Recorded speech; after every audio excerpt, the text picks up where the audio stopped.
Our vision is love. Jamaicans for justice, the people's champion, champion, champion. Justice, justice for all. Justice under the law. Justice, Jamaica demand. Right to life, right to liberty. Justice, justice for all. Justice under the law. Justice, the people demand. Right to life and security. Oh, what a joy. Oh, what a peace. How great this country could be. Respecting your rights, respecting human rights. What a wonderful nation this could be. Out of many we are one in a Jamaica. Make it a better place for the boys and girls. Created equal by the creator. For equal rights and opportunities. No to unlawful detention and police brutalization. Class, gender, race or religion. It's a beautiful start to the new year. Well, for us, it's the first day back in office for the JFJ team. But happy 2026 to all of our listeners who continue to lend support. And we wish you a blessed 2026 that is filled with fulfillment and all of your goals. We trust by the end of the year will be achieved. My name is Michael Jackson, Executive Director of JFJ. And I'm Jade Williams, Policy and Advocacy Specialist at JFJ. All right, so we're going to be talking fatalities by the members of the security force today. And we're going to be joined by Attorney at Law Bert Samuels, Helene Coley Nicholson, Attorney at Law as well, President of the Lawyers Christian Fellowship, and Hugh Faulkner, who is the Commissioner of INDICOM, the Independent Commission of Investigation. So before we get into the topic, it was a busy year and certainly a busier period in December. And while we were closed, we still had to be responding to some of the issues in the news cycle. So, for example, the substantive topic, you would have noted our comments on those matters. But right before we closed, Jade and listeners, we launched a report that we did on child diversion. And that was really assessing how well the Child Diversion Act is being utilized, and it's a beautiful piece of legislation, let me say that. It's one that JFJ, we have lauded its implementation since it became enacted in 2020, because it was passed in 2018. Yes. Yeah. And we heard Justice Minister Delroy Chuck making a commitment, and he actually said it to us by way of a letter, that there will be a joint select committee reviewing that piece of legislation in coming weeks. So we look forward to how that timeline will be announced. But there were some findings from that report. Not all of that we will get spoken of today. But just to say, one of our recommendations, it has been making the news cycle a bit. And that's the reality that our children can be criminalized, more so the boy child, not because of the law, but I think how the law is framed as well. There are differences of opinion there. But the law allows for both children to be charged and prosecuted, but you find that it's the boy child. And you saw a case that Jade handled in her capacity as an attorney at law, where two 15-year-olds, they were having sexual activity between them. The boy child was charged with what is called digital penetration. You can Google what that is, right? Digital penetration, which is insertion of fingers, but you can Google more. And he was facing grievous sexual assault, Jade? Yes, grievous sexual assault. And indecent assault as well. And both of those are serious offenses, right? 15 years old, prefect at his school, honor roll student, being subjected to an adversarial justice system for what was consensual sex between him and his girlfriend of 3 years. And you saw where that was covered in the Jamaica Gleaner. And that is one of the reasons for us saying that, yes, we should have comprehensive sexual education. Our children should not be having sex. But at the same time, what is required is hands-on counseling. It must be centered on that. prevention. And you heard before we close, we had Dr. Richard Amenia, for example, on the show talking about those mechanisms that should exist as we teach HFLE, the Healthy Family Life and Education Program in schools. So we're calling for the consensual sex among minors to be decriminalized and for there to be a closing age exemption. Very narrow gaps, and there are different what you would call it, modalities, strategies, legislative proposals across different jurisdictions. But I don't want to go too much into that and take up the time. But next week or the week after, depending on what the team has planned, it's certainly going to be one of the topics that we discuss a little bit more. So you can explain, and we can explain, and you can understand a little bit more why we're making that proposal. And I must say, Jade, I listened to Senator Shereen Golding, yes, speaking to Ricardo Brooks on Nationwide, and she explained beautifully what was Parliament's intent. And I hope we can get the support of our parliamentarians to support Delroy Chuck in putting forward an appropriate legislative proposal to decriminalize consensual sex among minors and put something in place that will address the concerns of the children's advocate and others who may very well, understandably so, raise some concern. But I want to make it very clear, decriminalization does not mean that we're calling for children to be having sex with each other. So as I wrap up, I just felt it important to start out with that as the several weeks that was, or were, yes, plural. All right, thank you so much, Mikkel. So we'll just go straight into our right of the week and our trivia question for today. And our right of the week is related to that right to protection from torture or inhuman or degrading punishment or treatment. And this is a right in your Constitution at Section 1330, and it means that no one should be treated in a cruel, abusive, humiliating, or violent way by any person, including members of the state or persons who are acting on state authority, no matter who they are or what they are accused of. So that's a right that is guaranteed under your Section 1330 of your Constitution. We also have a trivia question for today, and our trivia question for today is name one United Nations instrument that sets out the standards for how law enforcement officers are to interact with citizens. So name one UN instrument that sets out the standards for how law enforcement officers are to interact with citizens. We have several, at least three I can think of. So you can respond by sending a message to JA4Justice on Instagram or to WhatsApp 2397583, or you can send a message on the YouTube chat. All right, so into another week that was, but it will be the topic of the week that is, which is examining the fatalities among and by our security forces of civilians. And we stated that we're going to be joined by Bert Samuels and Helene Coley Nicholson at the beginning of the program. And the second half, we will be joined by Hugh Faulkner, the commissioner. And JFJ, and I've said this publicly, even before we saw the historic reduction in our murder rates, that we welcome the reduction in those statistics that represents some 41%.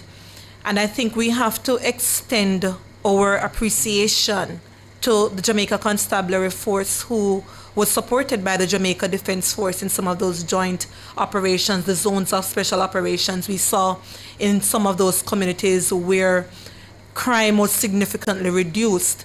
And there was some good news coming out of the JCF. For example, we saw more firearms being seized. We saw the clearance rate being significantly improved.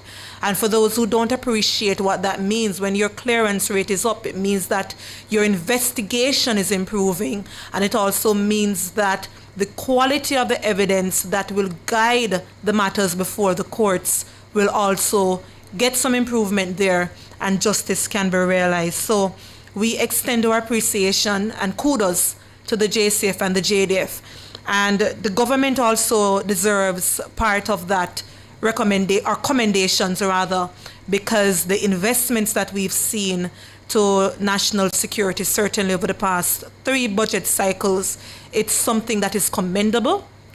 And I think, our appreciation as an organization that adheres to rule of law, we again extend our commendations to members of the security force. Notwithstanding that, though, we are concerned about a counter trend that we have seen emerged over the past several years.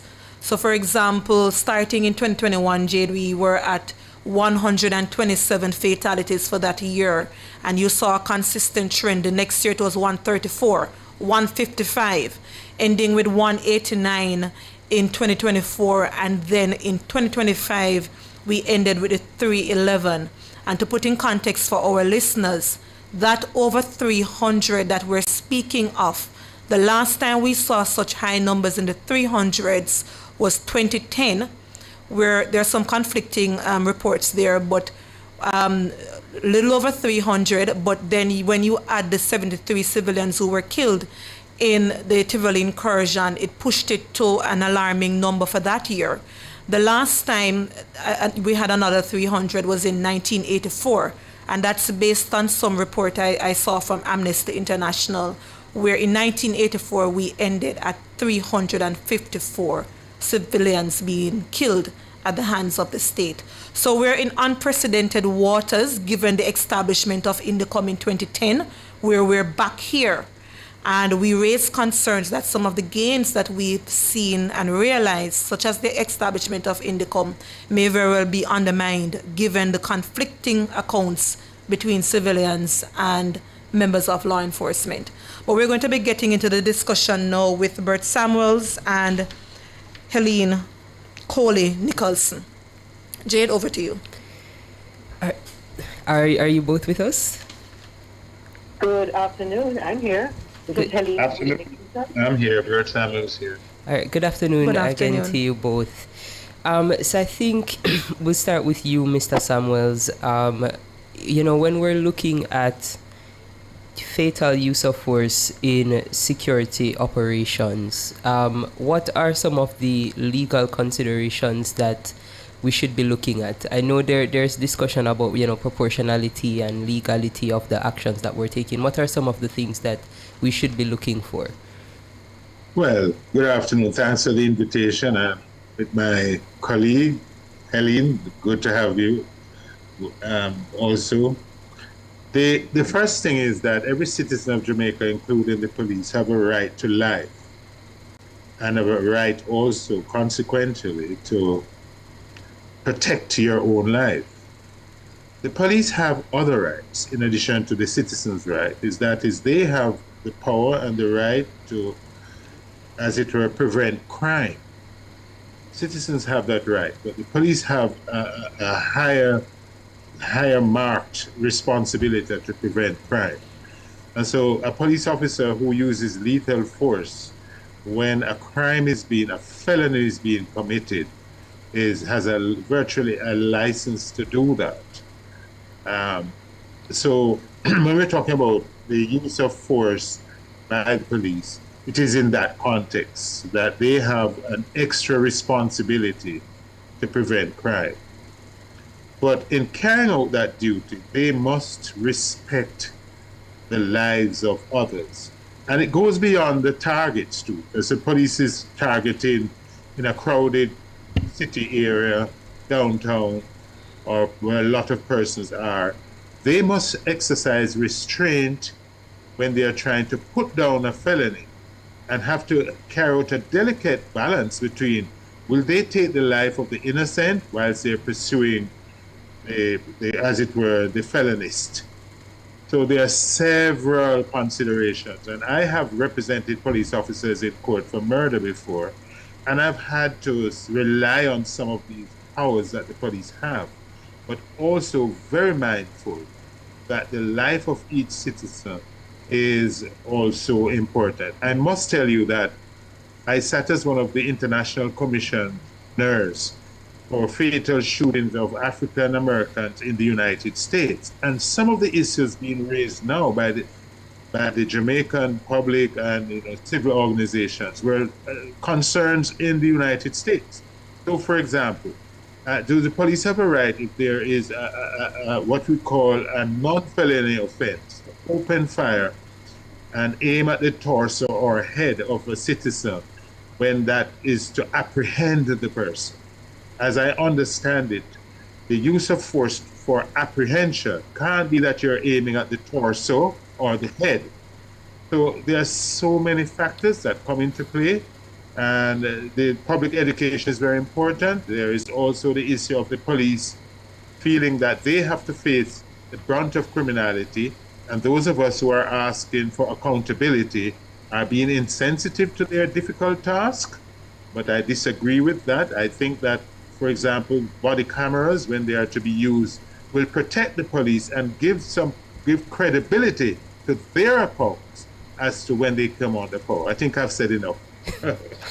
Thank you so much for that, Mr. Samuels. I just wanted to bring in Mrs. Coley Nicholson quickly.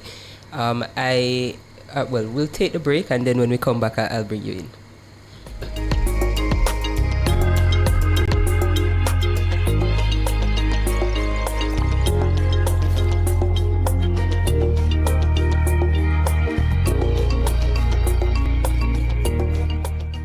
Do your share and care. Jamaica rise up everywhere. Connect the arts, acknowledge the pain. Restore the vibes, empower again. The National Council on Drug Abuse implores all Jamaicans to care for each other, connect, acknowledge, restore, empower. No separation, do your share and care. Spread the love, show you're there. From the yard to the street, vibe player. Here for the season, we are repair. Do your share and care. A message from the National Council on Drug Abuse and the Ministry of Health and Wellness. Are you ready to turn your sales and marketing skills into high earnings? Nationwide 90 FM is searching for business development executives to help us grow our business and build lasting client relationships. If you have experience across all stages of the sales cycle and possess strong communication, negotiation, and time management skills with a proven sales track record, this opportunity is perfect for you. Join our team and work with the top corporate brands, media agencies, and of course, our on-air personalities. Enjoy networking opportunities, professional growth, and competitive commissions. Ready to take the next step? Send your resume to hr@nationwidenewsnetwork.com today.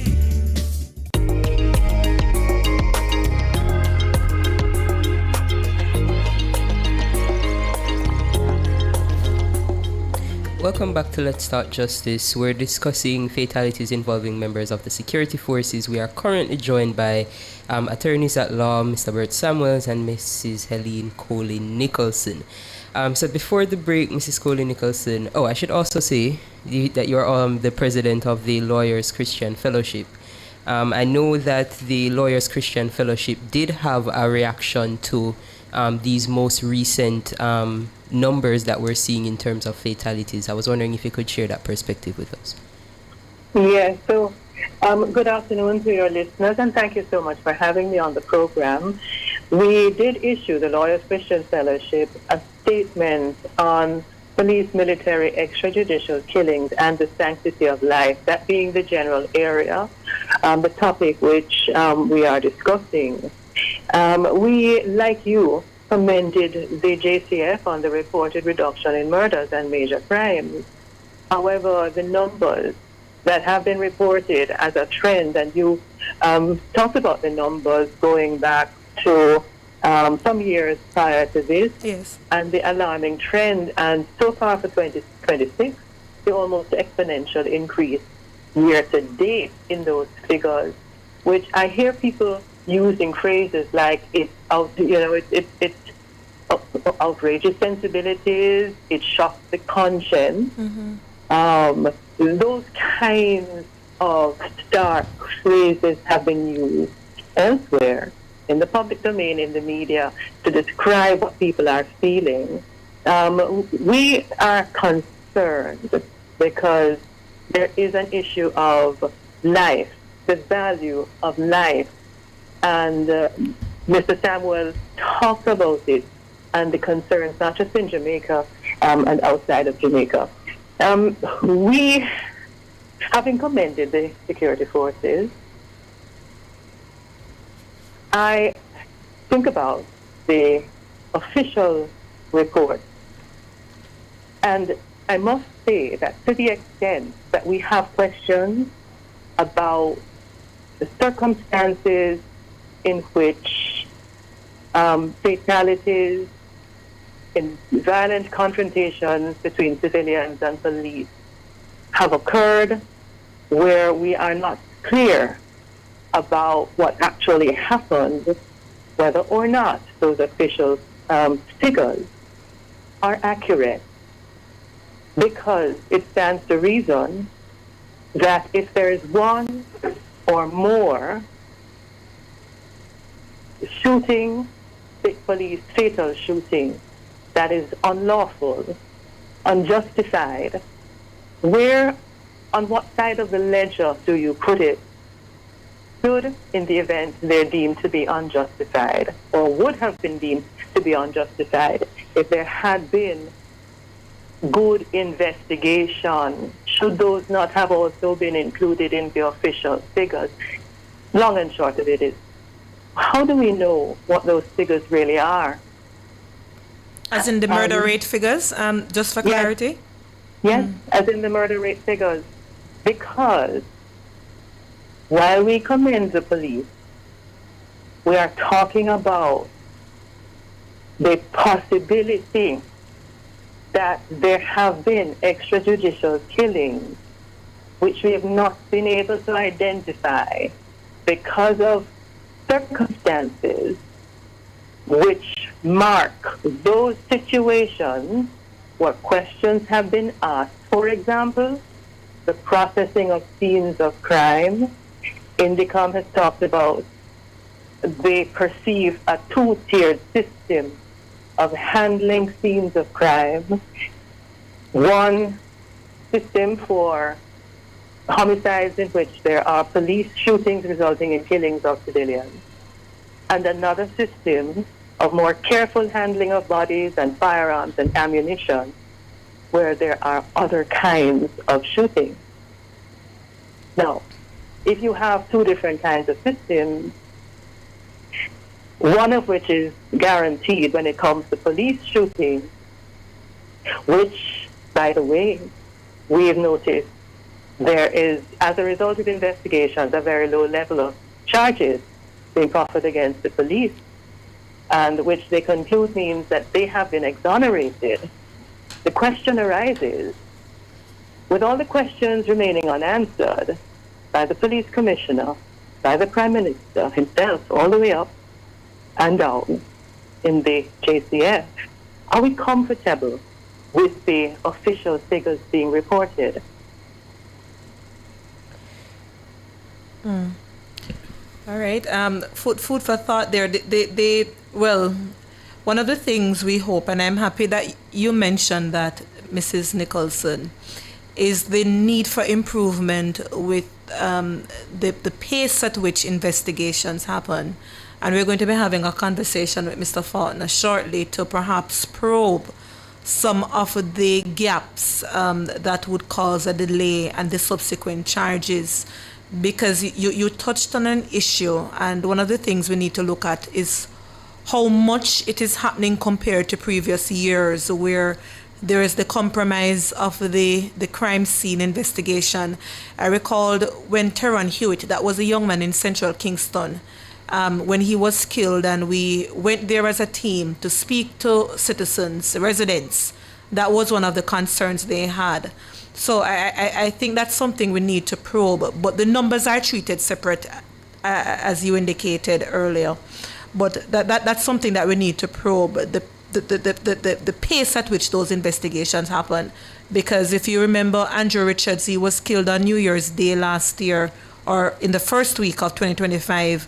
We have not yet gotten a concluded report on that matter from INDECOM, and there are several others. So the delay needs to be differently. When you say the numbers are treated differently, the question is, what numbers are treated differently? Because if you disaggregate homicides and you say put police killings on one hand and murders on the other hand, If you're including in police killings what could be murder, should they not be in the other column?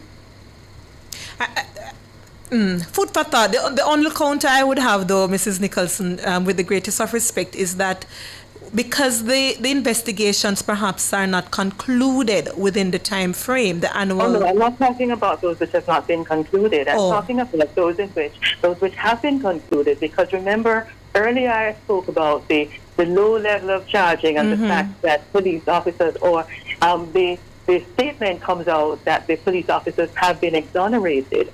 And I'm pointing to a system, a culture really, which Indicom has talked about, and which is I don't want to say it's an open secret, but there have been calls, there have been concerns expressed when we've seen those videos circulating about bodies being mishandled at the scenes of crime involving where police shootings have been a feature, being lifted from where they fell and thrown into the back of vehicles, or just the mishandling of the forensic evidence on the scene.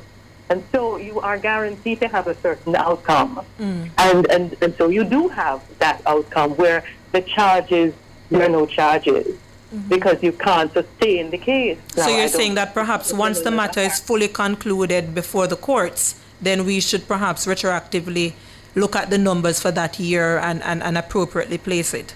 No, I'm saying even before they are charged, because there will not be a charge. There cannot be a charge where the evidence has been contaminated. And I'm saying that to the extent that you continue to have systemic weaknesses and those kinds of things happening with almost impunity, then you cannot have confidence. And confidence is the key word. Yes. How can you have confidence in the official statistics? Because it's a fact. Whether or not murder has occurred is a fact. Manslaughter has occurred is a fact. When you go to court, that's simply where you prove it. But the facts are the facts. Yes? And those facts would have the elements of those offenses would have been established even without a charge being laid against persons involved. I don't know if you're understanding what I'm saying. You're saying that based on the evidence at the crime scene, how things are handled, forensic and so on, it may not result in a charge at all?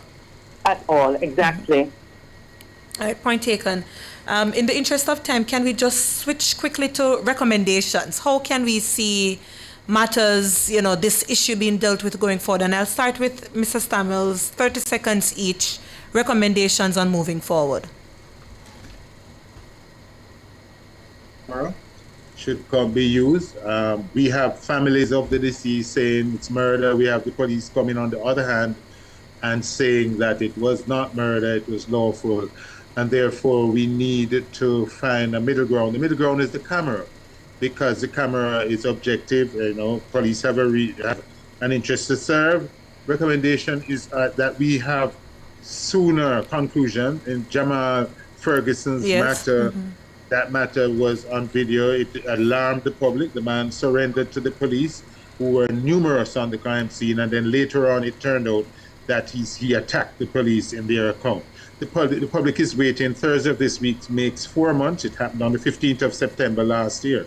So part of the thing is for confidence, that we don't want to forget these murders. The conclusion should be told to the public, because on the face of it, the public got very disturbed about that particular shooting. Another question of reform is that when the police is taken off duty because of the allegation, when they are returned to duty, does the public know? I mean, the public needs to know whether this particular police officer or officers, if they are back on duty without the cases being resolved. That is troubling in my mind. And the protocols surrounding, why we can't get the body cameras, it has become now a fiasco and a joke. There's that excuse being given is no longer credible. So part of the reform is bring the cameras like tomorrow, not on Thursday or Wednesday. Yes. Mrs. Nicholson, 30 seconds. Yes, I would ask for, they call them influencers, people like you, who sit behind the microphones. I'm calling for responsible use of media, because these discussions on media actually are helping to frame the conversation, and we're currently in a very volatile situation, and people are being intimidated from even voicing their concern about what is happening in our various institutions, including the police force, as it relates to these shootings. So that when persons raise their voice and merely ask a question, which I think is quite reasonable, you hear all kinds of derogatory comments being thrown at them, their PNP or them to dead or whatever. And so I find that when you listen to the conversations, the public comments usually follow or are sympathetic to the positions of the hosts of the programs. And so media, there needs to be a more responsible use of media when it comes to these kinds of discussion, recognizing that we are not talking about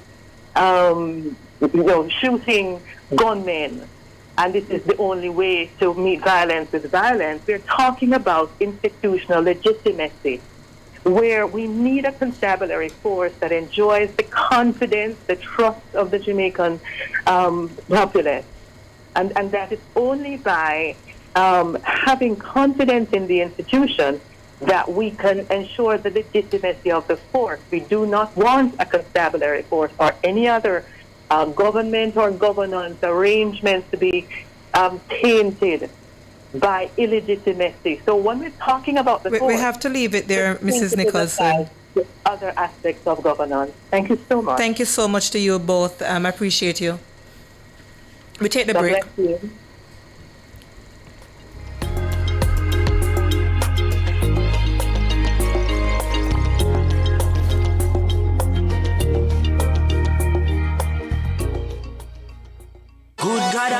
Every day brings its own pressure. Noise, bills, stress. The things that weigh us down and affect our well-being. That's why Nationwide 90 FM has created Wellness, a daily program designed to guide your focus on your physical, mental, emotional, and financial health. Real conversations, trusted experts, practical advice. No judgment and no quick fixes. Just meaningful steps towards better living. Wellness. Weeknights from 7:30 to 8 p.m. Only on Nationwide FM. Because progress is a process. It happens one day at a time.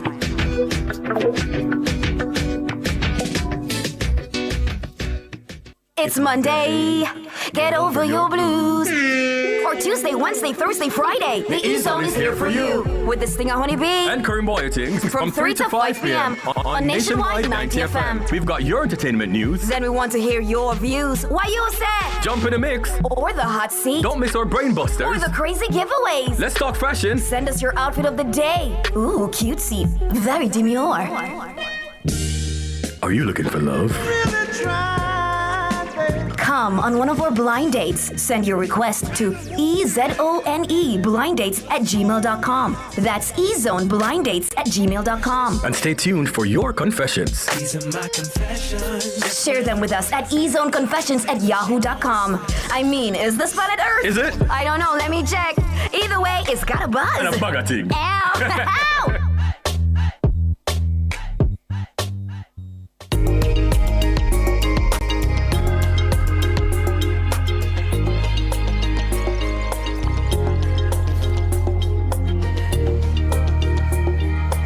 All right.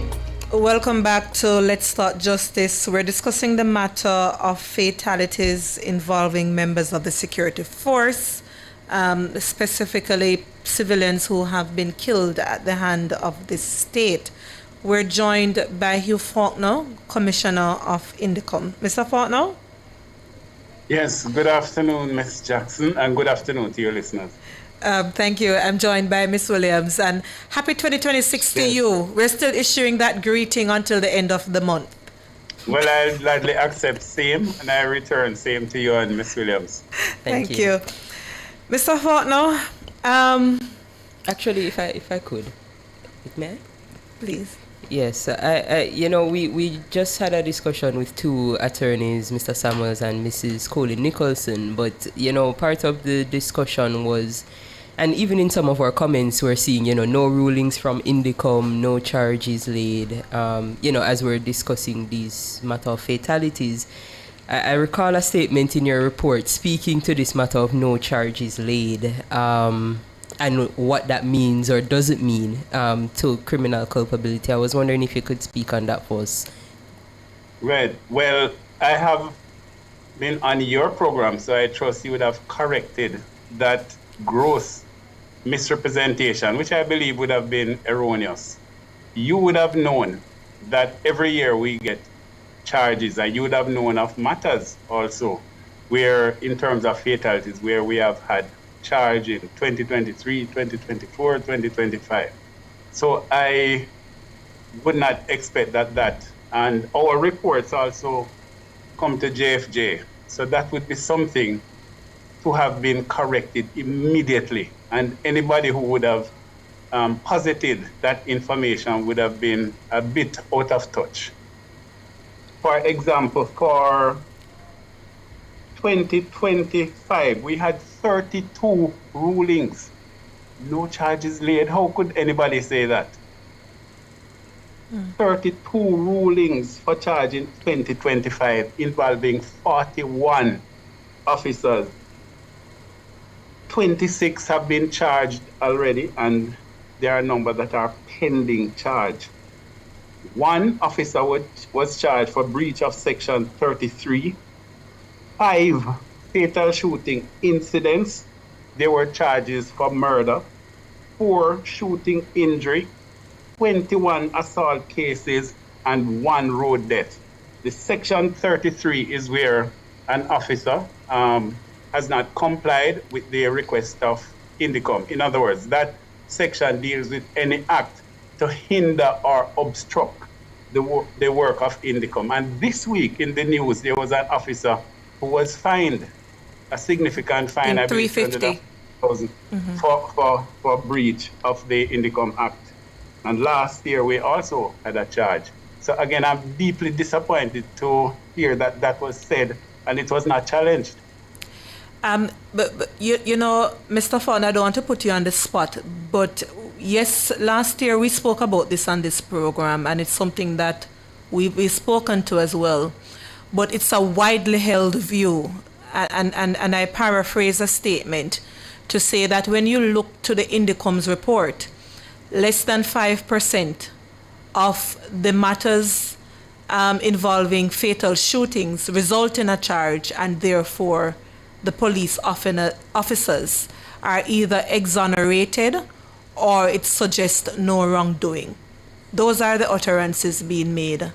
Right. So as you know, when Indicom gets a ruling for charge, it means that the Director of Public Prosecutions has formed the view that the investigation and the investigative material produced reaches the threshold for a charge. How a jury rules with regard to a police officer is totally outside our control. And I believe global figures shows that the conviction rate for law officers across the world tend to be a little less than civilians. I won't posit a reason for that, but the actual decision of the jury is outside of our control. And we have seen matters where video evidence, CCTV evidence was introduced, and the decision, has surprised us, but we understand that we must accept the decision of the court. For further clarity though, Mr. Faulkner, you spoke to when Indicom may recommend a charge to be laid and a decision may not be taken in favor of that recommendation. But what about when Indicom does not recommend a charge to be laid at all? What does that suggest? Is that exoneration, no wrongdoing, or does the same principle apply? What we're saying is that the evidential material presented to us, and in a number of cases, notwithstanding our perspective, in the interest of the public good, we still submit some of the matters to the DPP, even though we may be of a particular perspective.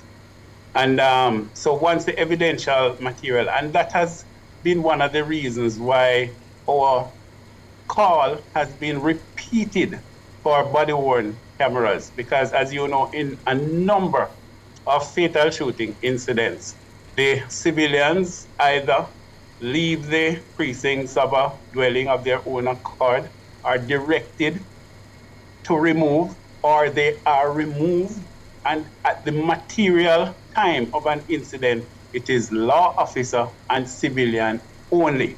In many instances, in the room or some apartment of a dwelling.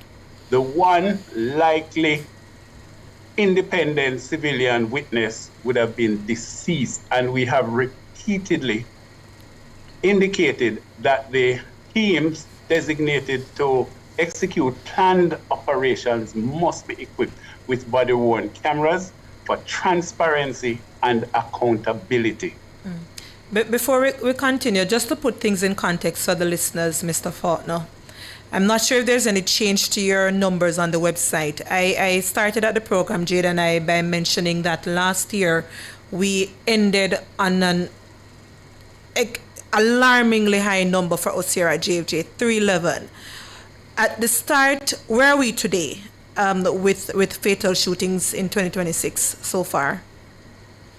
Right. So fatal shooting, we are at January 12, if my calendar is correct, and we have 17 fatalities. Oh, the 17 remains. Right. And 3 triple fatalities within the month of January so far. For last year, we had 7 triple fatalities. And to put in context for the listeners, because I did a quick computation, Mr. Faulkner. So this 17 represents a 183% increase compared to the corresponding period last year, which itself ended on a high. So is there any concern of Indicom about the numbers before we go into a quick discussion on the patterns that you mentioned in the special report that you tabled last year? Right. So, as we indicate, the Charter of Fundamental Rights and Freedoms of the Constitution of Jamaica, the first right it lists at section 13, subsection 3, paragraph A, is the right to life. So any fatality, any law enforcement body must do everything to ensure that the citizen who is wanted or the security forces has a warrant, desirous of taking them into custody with regard to any criminal matter, that they are taken in alive. But we accept that there will be circumstances which pose an imminent threat and danger to law enforcement that will result in physical confrontation. So as usual, any death, that's why any death, and we highlight and repeat the data from time to time because we're speaking of the loss of life. All right, Mr. Faulkner, let's take a quick break and then we pick up with some of the discussions or the content of the Special Operations Report.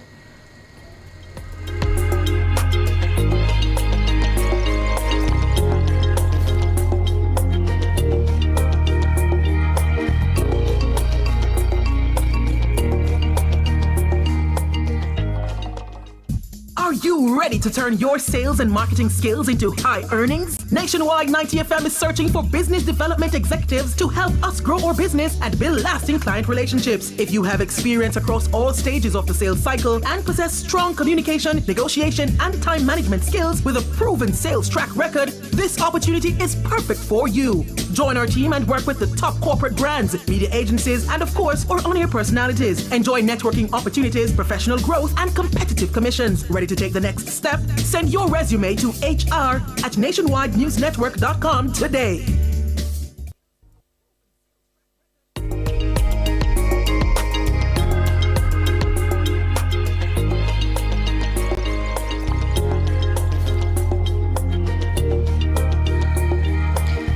Welcome back to Let's Start Justice. We are discussing the fatalities involving members of the security forces. We are currently joined by Mr. Hugh Faulkner, who is the Commissioner for INDECOM, the Independent Commission of Investigations. Before the break, Mr. Faulkner, we're just about to get into some of the findings from your special report that was tabled in Parliament October last year that spoke to some of the special operations that officers... Right, Ms. Williams. Yes. Right. With your leave, could I just ask one question? And this touches on concern, your opening question. From time to time, our PR officer, and I think you're familiar with that, we publish when officers are charged, sometimes when the convictions happen in court. Has JFJ been receiving those press releases? Yes, all of them. Yes, so how could you not challenge any such assertion? Well, in fairness, the assertion was a bit more nuanced than... No, don't to be pointedly say. We have challenged all of those assertions, but remember, we get the pushback, Mr. Faulkner, as you can appreciate, because we're not the official entity. So that's the reason we asked the question here, so that we can also clip and put it on our YouTube platforms, and we're better positioned to say in an interview with Mr. Faulkner, he confirmed this view. Yes. But we have challenged, yes. We had put out in 2024, I think we had put out release about several single murders that were ruled for murder. So it's fatal shootings and then ruled as a charge for murder. Probably about 10 cases, at least 10 cases, and one JDF soldier was charged. And so I'm surprised that, such erroneous and unfortunate remark could have been made unchallenged. Because remember, JFJ, like us, we are also striving for truth and completeness. So any false narrative suits no one.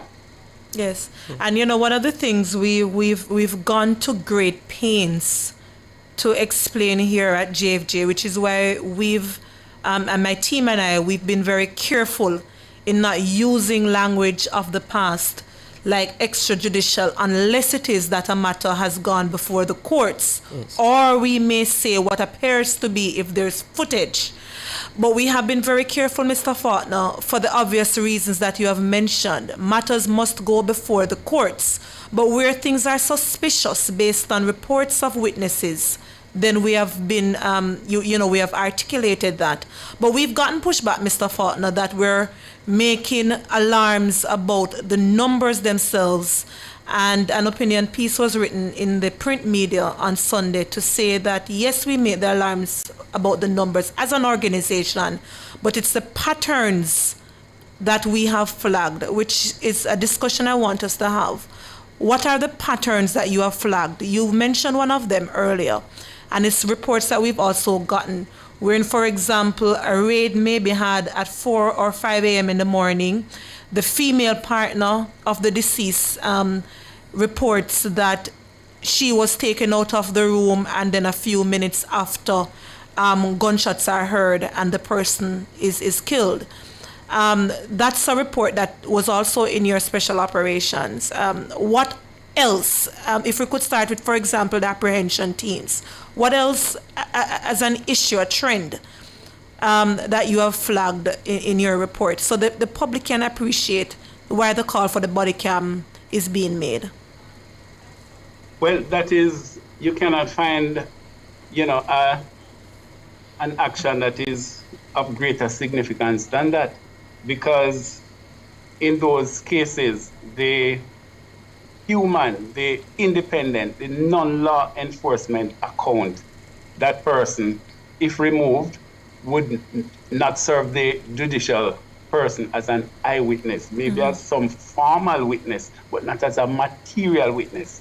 So that is why it is crucial, it is critical, because when the law officer indicates that a weapon was pointed at him or her, then you hardly have any ballistics residue to deal with, right? It's just pointed. And the citizen, just like the law enforcement officer, is entitled to act before something happens in self-defense. So the citizen has the same right. But the only person who could challenge the law enforcement officer is deceased. That person is the subject of a post-mortem. That person is dead. Mm-hmm. And that is why, because the parameters of a planned operation is within the control of law enforcement, part of their routine equipment must be with body-worn cameras. And we have indicated that the part of the JCF's model of policing is to engage public confidence and trust, and to get persons to be willing to be witnesses, etc., and just to participate in the investigative and judicial process. We're saying in the absence of transparency and accountability, then that angle of public support will diminish. And not only that, from our perspective, we are the oversight body to review, and we have to be independent, objective, and impartial. And we're saying that some of our decisions on matters, we cannot say whether there was, propriety or impropriety, because you get one side of a story. That one side may very well be true, as well as that one side may be incorrect. But the potential comment or an independent digital process to reveal what transpired is absent. Mm-hmm. Yeah. Yes. We looking back at some of those findings in the report, we saw that a lot of the fatalities took place in planned police operations that we're talking about now. I don't know if you have the current numbers for the 2025 as to how many of those fatalities in terms of percentage were during planned police operations, because I know the increase in the number of fatalities in those operations is something that Indicom has flagged. Yes, so those figures will be published in our fourth quarterly report, which will be out in short order. But when we had traced the numbers in 2025 mid-year, we were at approximately 51%. So half of the fatalities occurred in planned operations by the security forces. So sometimes the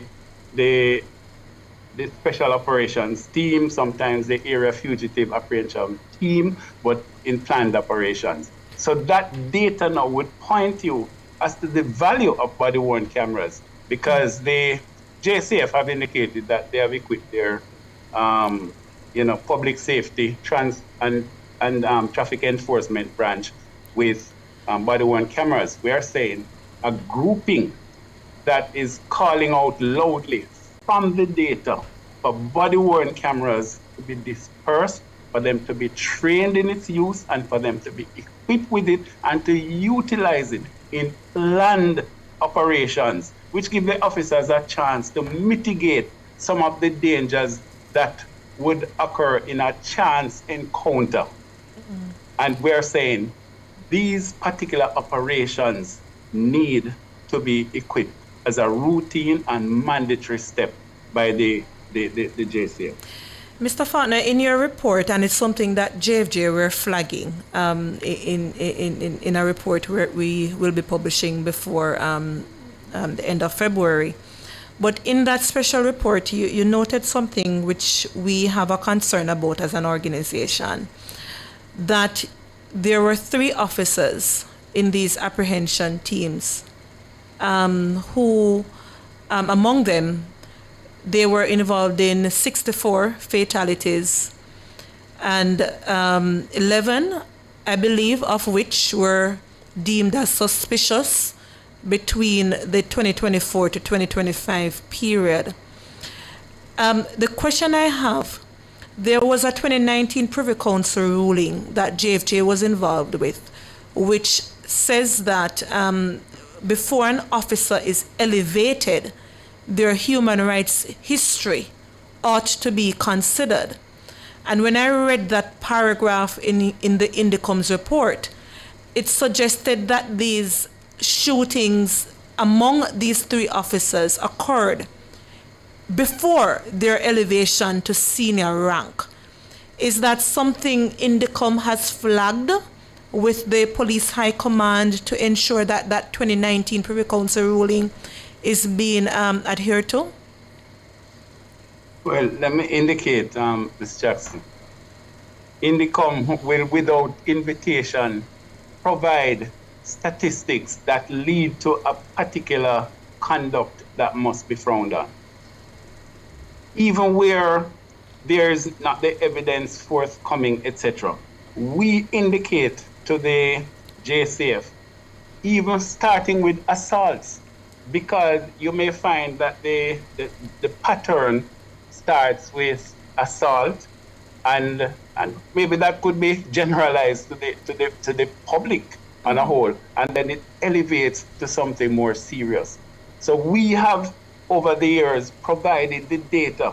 Once our case management system reveals that a particular name, a particular officer at a particular station, or scattered from station to station, depending on where they are deployed, we provide that information. Plus, the JCF will also inquire of us with a view with regard to consideration for promotion, and we provide the details of the matters we are inquiring with that officers.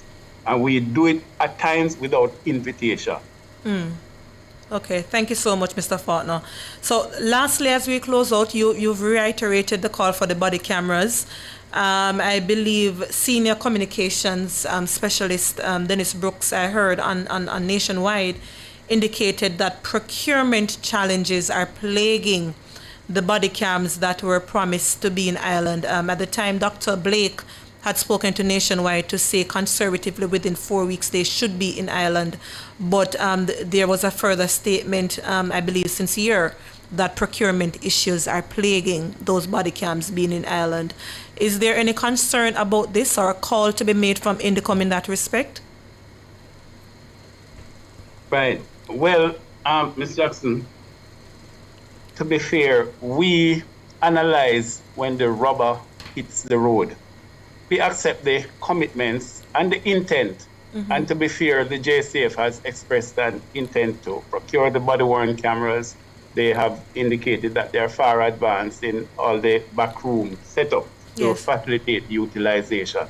But where the rubber hits the road is when our data captures that body-worn camera was issued, the officer was trained in its use, and it was deployed.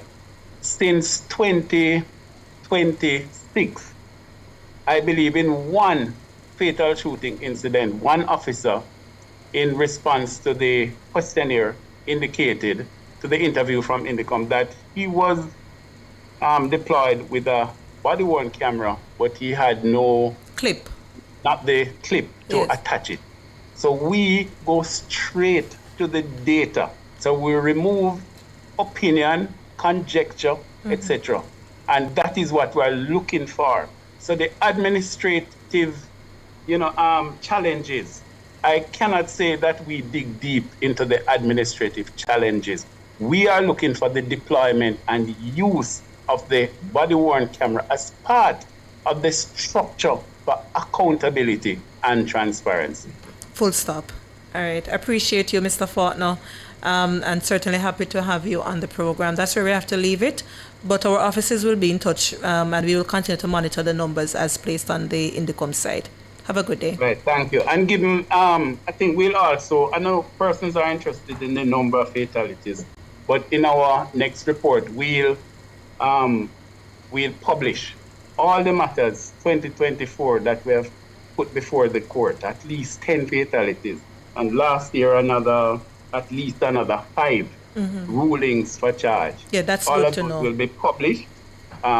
Trust the media will pay some attention to that, because, sometimes there are other sensational aspects of a story. Yes. But we'll be publishing those information. Thank you so much. Jade, in 30 seconds, because we've exceeded our time. Yes, our trivia winner is Carrie Ellis, so we will reach out to you via Instagram. Congratulations. The response for the question was the United Nations Code of Conduct for Law Enforcement Officials, or the UN Basic Principles on the Use of Force and Firearms by Law Enforcement Officials. All right, before Nationwide kicks us out, let me just say thank you so much to our listeners for joining us, and we will see you next week. My name is Mikkel Jackson. And I'm Jade Williams. Have a good week.